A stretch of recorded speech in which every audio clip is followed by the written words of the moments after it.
The convoy rolled into the staging area outside Moscow on a frozen morning in January of 1943, and even the most hardened Red Army logistics officers stopped to stare. Row after row of olive-drab trucks, Studebakers they were called, gleaming under the pale winter sun, their engines still warm from the journey up from the Persian corridor. Captain Dmitry Volkov had seen plenty of Soviet-made vehicles in his 3 years of service. The unreliable ZIS-5s that broke down in the mud, the Gaz AAs that froze solid in anything below -20 degrees. But these American machines were different. Their tires were thick, their frames solid, their cabs enclosed against the killing cold. One of the drivers, a young Red Army private who'd brought them up from Iran, revved an engine. The sound was smooth, powerful mechanical certainty in a war defined by scarcity and improvisation. Volkov didn't know it yet, but he was looking at the vanguard of the largest logistics operation in history, a flood of American-made vehicles that would fundamentally alter how the Soviet Union fought the Great Patriotic War. Over the next 2 years, more than 400,000 trucks would arrive from the United States, along with tens of thousands of jeeps, scout cars, and motorcycles. They would carry Soviet infantry to Berlin, haul artillery across the Vistula, supply Zhukov's final offensives into the Reich itself.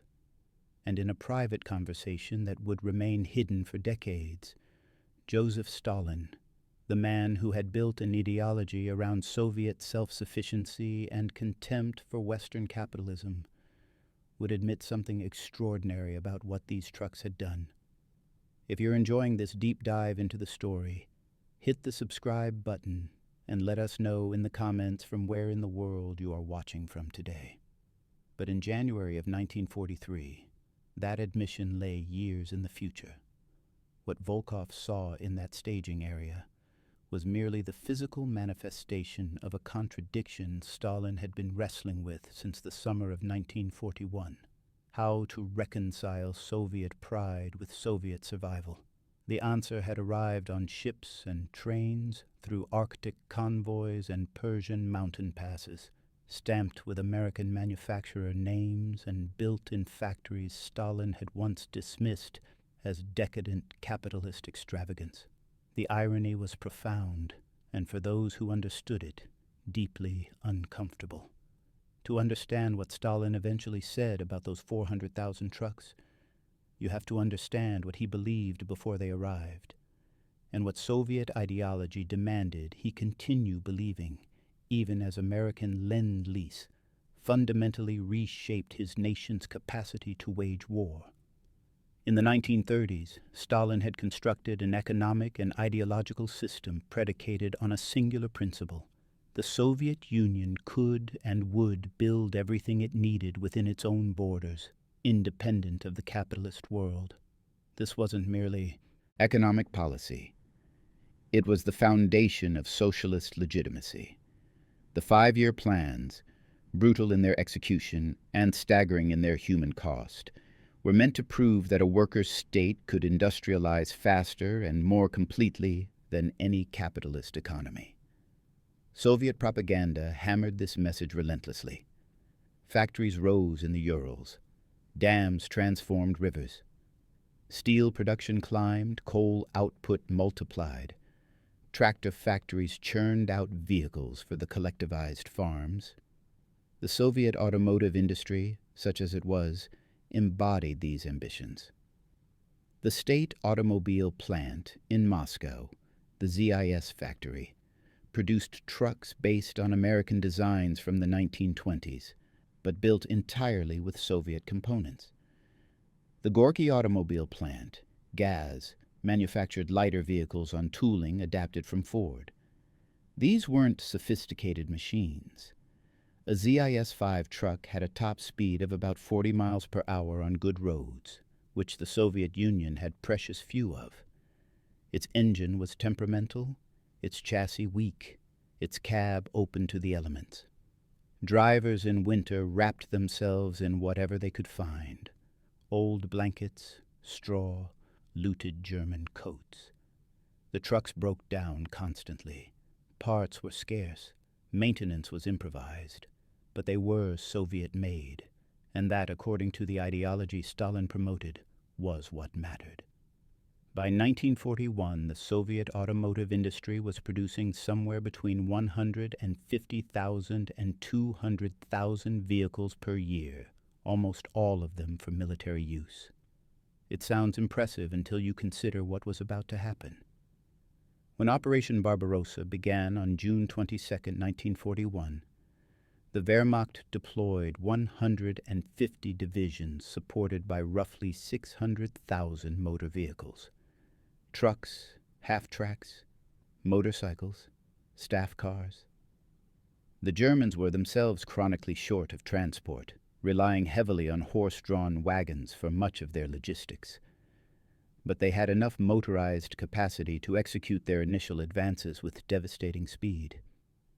The Red Army, by contrast, had roughly 270,000 trucks at the start of the war, distributed across enormous distances from the Baltic to the Black Sea. Within 6 months, the majority of those vehicles were gone, destroyed in combat, abandoned during retreats, captured by advancing German forces, or simply broken down and unsalvageable. The Soviet automotive plants themselves were under immediate threat. The ZIS factory in Moscow was within artillery range by October of 1941. The Gaz plant in Gorky, while farther east, was struggling with evacuated workers, disrupted supply chains, and the diversion of resources to tank and aircraft production. Soviet logistics began to collapse under the weight of these losses. Armies moved on foot. Artillery pieces were dragged by horses requisitioned from collective farms. Supplies piled up at railheads because there was nothing to transport them forward. Commanders improvised, sometimes brilliantly, often desperately. Units carried what they could on their backs. The Red Army adapted because it had no choice, but adaptation is not the same as adequacy. By the winter of 1941 to 1942, the Soviet Union was fighting the most mechanized army in European history, with logistics that would have been recognizable to Napoleon. And Stalin knew it. In July of 1941, barely 3 weeks into the German invasion, Stalin's government had sent a delegation to London and Washington with a shopping list. The Soviets needed aircraft, tanks, anti-aircraft guns, and trucks. Lots of trucks. The initial requests were staggering. 5,000 tanks per month, 3,000 aircraft, tens of thousands of vehicles. The Americans and British, still assessing what the Soviet Union's survival prospects even were, promised what they could. But Stalin's public posture remained defiant and ideologically pure. Soviet newspapers praised the Red Army's self-reliance. Propaganda posters showed Russian workers building the tools of victory. The narrative was clear. The Soviet people would win this war through their own strength, their own industry, their own sacrifice. Accepting help from capitalist powers was presented, when it was mentioned at all, as a gesture of socialist solidarity, not desperation. The reality Stalin faced in private was completely different. Soviet industrial production was in chaos. The Western industrial regions, Ukraine, Belarusia, the Baltic states, were either occupied or battlegrounds. Entire factory complexes were being dismantled and evacuated eastward, loaded onto rail cars and shipped to the Urals, to Siberia, to Central Asia. The evacuation was an extraordinary feat of logistics, saving much of Soviet industrial capacity, but it meant months of lost production. The factories that continued operating in the East were overcrowded, under-resourced, and desperate for raw materials. Tank production was prioritized above almost everything else. The T-34, which would become the most produced tank of the war, required steel, machining capacity, trained workers, and component parts. Every T-34 that rolled out of a factory was a triumph. but it also represented resources that couldn't go to trucks. Soviet industry in 1942 produced roughly 25,000 tanks and self-propelled guns. It produced maybe 150,000 trucks, and many of those were simplified, stripped-down models with wooden cabs and minimal components. Stalin understood the mathematics. He could build tanks or he could build trucks, but he couldn't build enough of both. And without trucks, tanks couldn't be supplied, couldn't be moved strategically, couldn't exploit breakthroughs. The Soviet Union needed a logistics revolution, and its own industry couldn't provide it, not while simultaneously producing the weapons to fight. The solution arrived from the United States in forms that would have been unimaginable to most Soviet citizens. Under the Lend-Lease Act, passed by the U.S. Congress in March of 1941, America committed to supplying its allies with war materials on credit, to be paid back or returned after the war. For the Soviet Union, this meant access to American industrial production on a scale that dwarfed anything Soviet factories could achieve. The first Lend-Lease convoys to the Soviet Union arrived in the fall of 1941, carrying tanks and aircraft. The trucks came later, as American production ramped up and shipping routes were established. Three main routes emerged.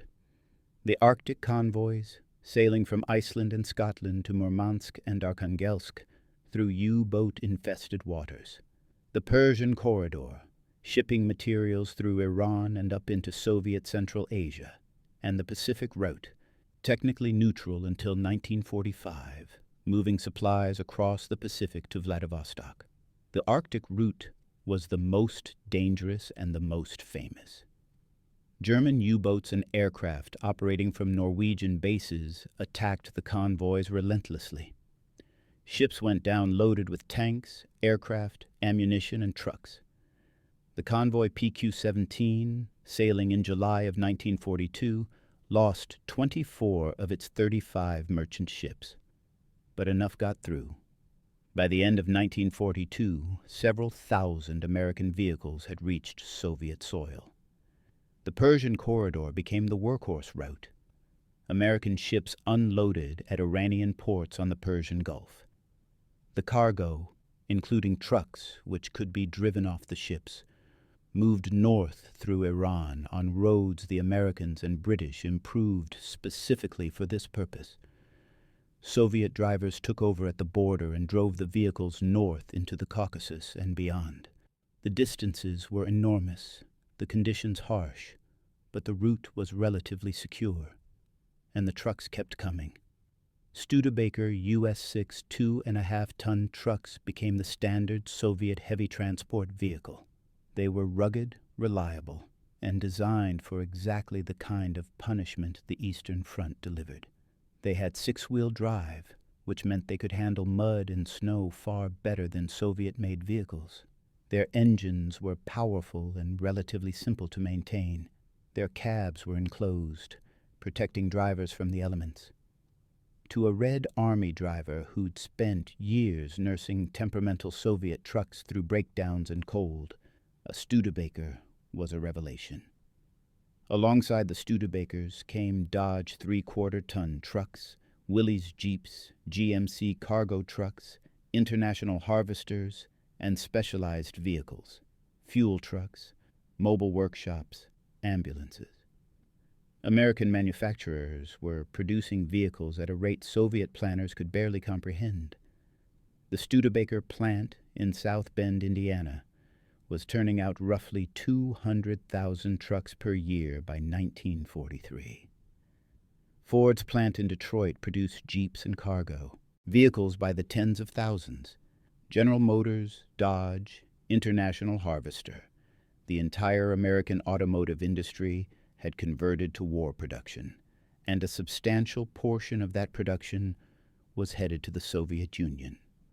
By the middle of 1943, the impact was undeniable. Soviet mechanized corps and tank armies, which had previously struggled to move supplies forward during offensives, were now supported by columns of American trucks. The Studebakers hauled ammunition, fuel, food, replacement parts, everything an advancing army needed. Soviet commanders began planning operations with the assumption that logistics could keep pace with maneuver, something that had been impossible in 1941 and problematic through much of 1942. The statistics are staggering. By the end of the war, the United States had delivered approximately 409,000 trucks and other cargo vehicles to the Soviet Union, along with over 50,000 jeeps and tens of thousands of specialized vehicles. To put that in perspective, total Soviet truck production during the entire war was roughly 205,000 vehicles. American Lend-Lease provided roughly twice as many trucks as Soviet factories built during the same period. If you find this story engaging, please take a moment to subscribe and enable notifications. It helps us continue producing in-depth content like this. But numbers don't capture the qualitative difference. Soviet-made trucks were functional when they worked, but they required constant maintenance, broke down frequently, and struggled in extreme conditions. American trucks, by contrast, were engineered for reliability and ease of maintenance. Soviet mechanics discovered that American vehicles came with detailed maintenance manuals, complete toolkits, and standardized parts. A Studebaker's engine could be serviced with basic tools. Components were interchangeable. When something broke, you could actually fix it rather than improvising with wire and hope. This wasn't just a matter of engineering. It was a philosophical difference in how industrial production was approached. American vehicles were designed for mass production and field maintenance. Soviet vehicles, built in factories that were often improvising their own supply chains, reflected the constraints under which they were produced. A ZIS-5 was built to a minimum acceptable standard with whatever materials were available. A Studebaker was built to a consistent standard with quality control and tested components. Soviet soldiers and officers noticed. In memoirs written after the war, Red Army veterans recalled the Studebakers with something approaching affection. Marshal Georgy Zhukov, who commanded the final assault on Berlin, relied on American trucks for much of his logistics. General Ivan Konev's armies advancing through Poland and into Germany were supplied largely by Studebaker convoys. Even Stalin's son, Vasily, a pilot in the Soviet Air Force, flew missions supported by American trucks hauling aviation fuel and ammunition. The ideological implications of this dependence were profoundly uncomfortable for Soviet leadership. Here was the workers' state, supposedly the pinnacle of industrial development, relying on capitalist America for the vehicles that made modern warfare possible. Soviet propaganda handled this contradiction awkwardly. Lend-Lease was mentioned, but downplayed. The emphasis remained on Soviet production, Soviet sacrifice, Soviet victory. American contributions were acknowledged in vague terms, aid from our allies, without dwelling on specifics. Stalin himself was acutely aware of the contradiction. In conversations with his generals and political commissars, he acknowledged the importance of American supplies while simultaneously insisting that Soviet industry remained the foundation of the war effort. It was a delicate balancing act, and one that became harder to maintain as the war progressed and Lend-Lease deliveries accelerated. The turning point in Stalin's private assessment came in the period between 1943 and 1944. As the Red Army transitioned from desperate defense to massive offensive operations. The summer of 1943 brought the Battle of Kursk, the largest tank engagement in history. Soviet victory at Kursk was achieved through Soviet tanks, Soviet artillery, Soviet blood. But the logistics that positioned those forces and kept them supplied relied heavily on American trucks. After Kursk, the Red Army began the long westward push that wouldn't stop until Berlin.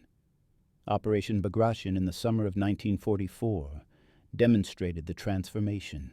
The Soviet offensive into Belorussia, designed to coincide with the Allied invasion of Normandy, involved over 2 million Soviet troops, thousands of tanks and aircraft, and logistics on a scale the Red Army had never before attempted.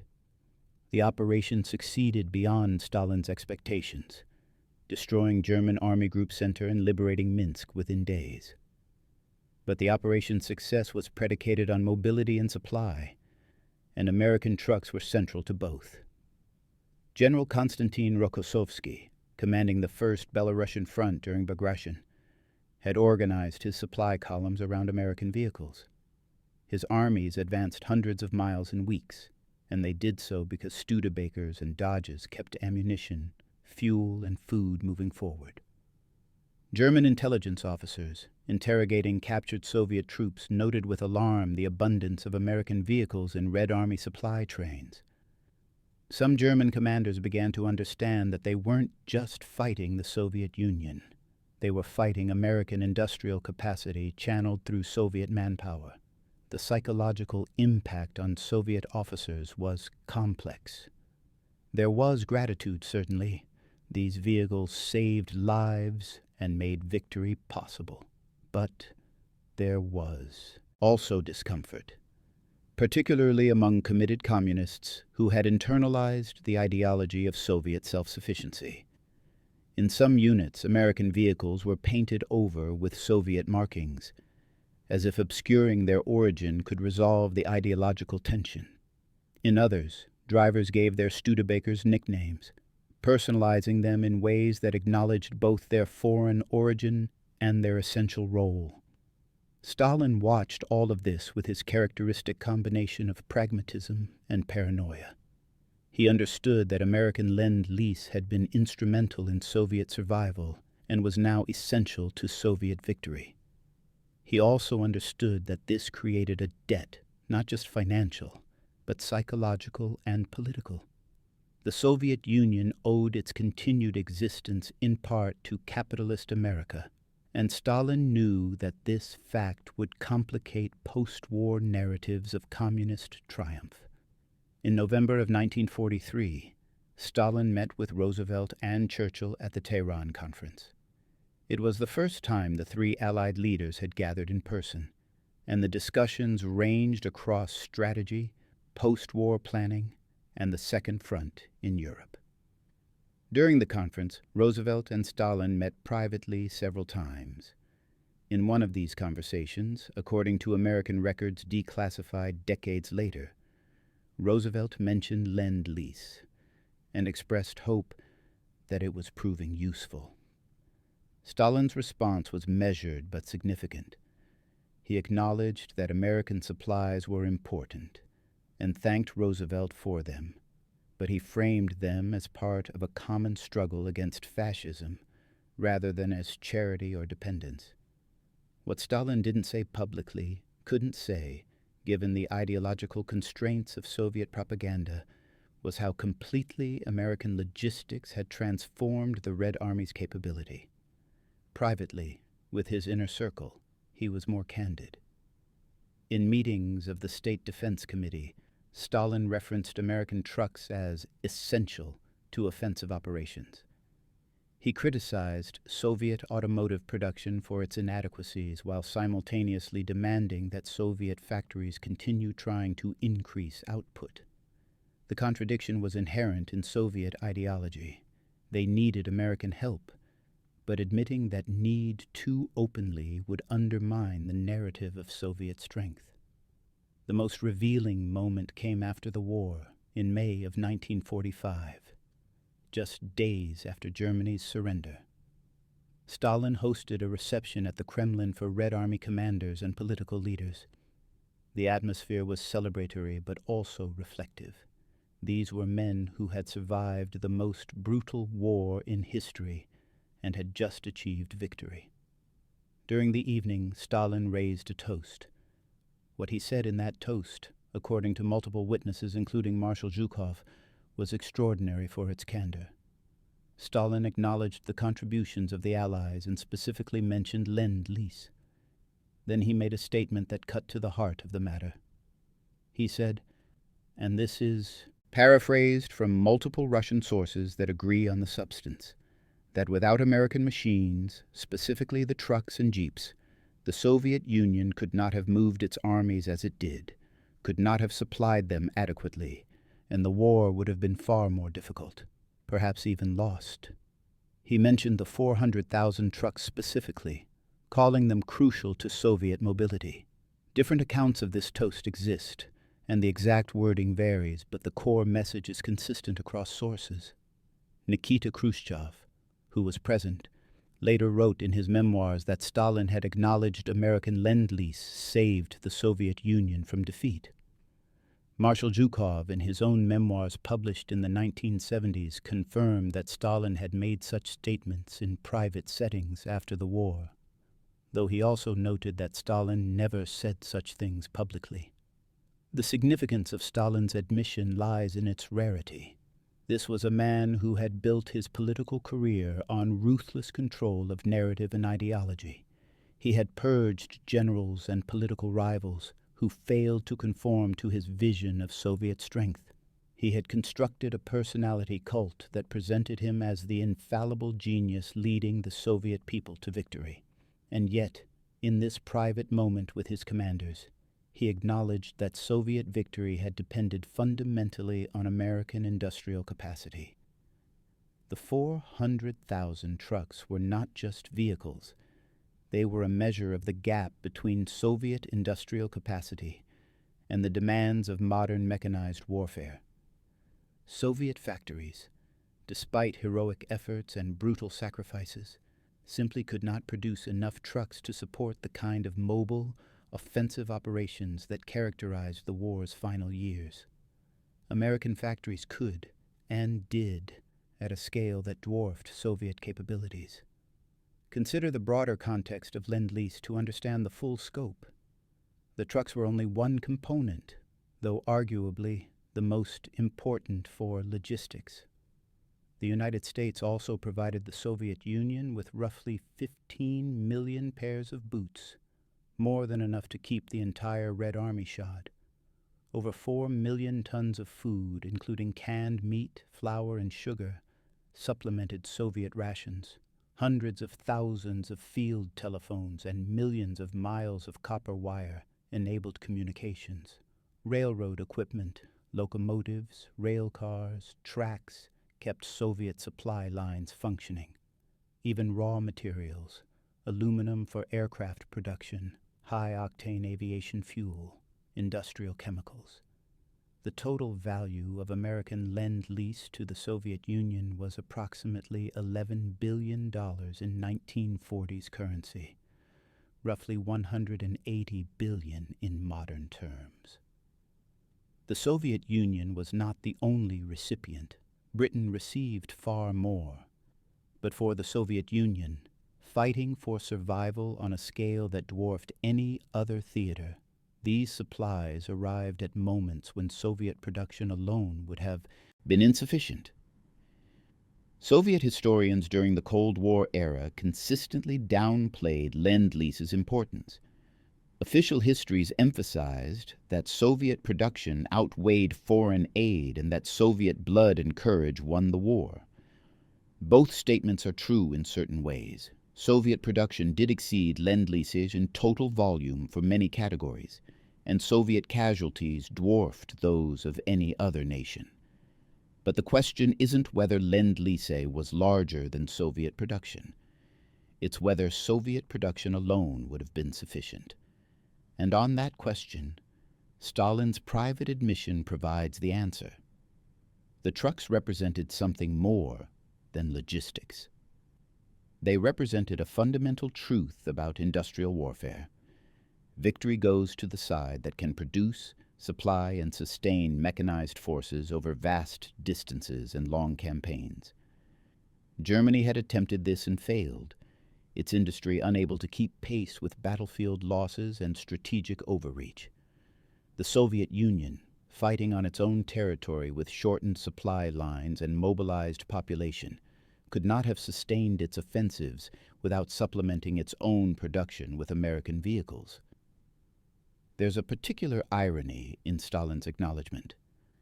This was the man who had insisted on Soviet self-reliance, who had collectivized agriculture at staggering human cost to build industrial capacity, who had purged engineers and planners for failing to meet impossible quotas. The 5-year plans had been justified by the argument that the Soviet Union needed to industrialize rapidly because it could not depend on the capitalist world. And then when war came, Soviet survival depended on exactly that capitalist world, specifically on American factories producing trucks in volumes Soviet planners had thought impossible. American automotive production during World War II remains one of the great industrial achievements in history. In 1941, American factories produced nearly 4 million civilian vehicles. By 1942, that production had converted almost entirely to military vehicles, trucks, jeeps, tanks, aircraft. The speed and scale of this conversion astonished everyone, including American planners. Henry Ford's Willow Run plant in Michigan produced B-24 bombers at a rate of 1 per hour by 1944. Studebaker, Dodge, GMC, and International Harvester turned out trucks by the hundreds of thousands. This wasn't just a matter of existing capacity ramped up. It was industrial expansion on an unprecedented scale. New factories were built, existing ones expanded, supply chains reorganized, labor forces trained. And crucially, this production didn't come at the expense of equipping American forces. The United States produced enough to supply its own military, Britain's forces, and the Soviet Union, while maintaining civilian economy at a level far above either Britain or the Soviet Union. For Stalin, confronting this reality must have been deeply unsettling.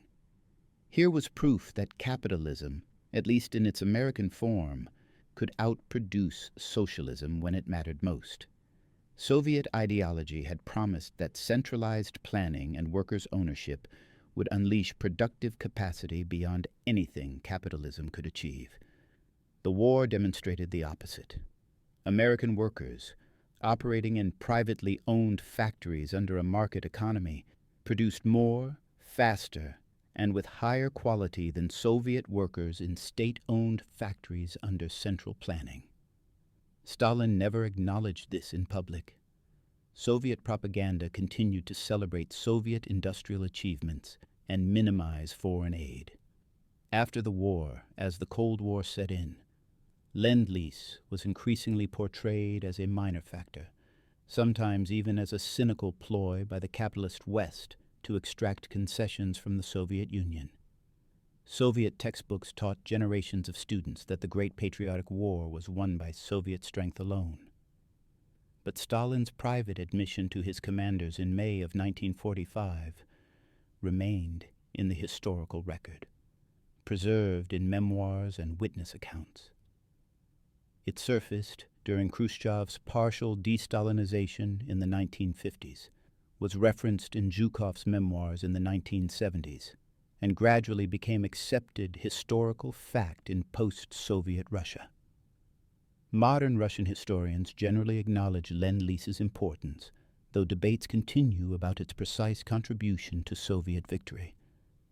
The 400,000 trucks have become a symbol of this larger story, of ideological certainty confronting material reality, of survival necessitating compromise, of victory requiring help from unlikely sources.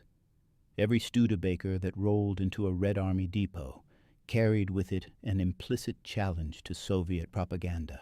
Every Dodge that hauled ammunition to the front lines was evidence that American capitalism could produce what Soviet socialism could not, at least not in the quantities needed. Thank you for watching. For more detailed historical breakdowns, check out the other videos on your screen now, and don't forget to subscribe.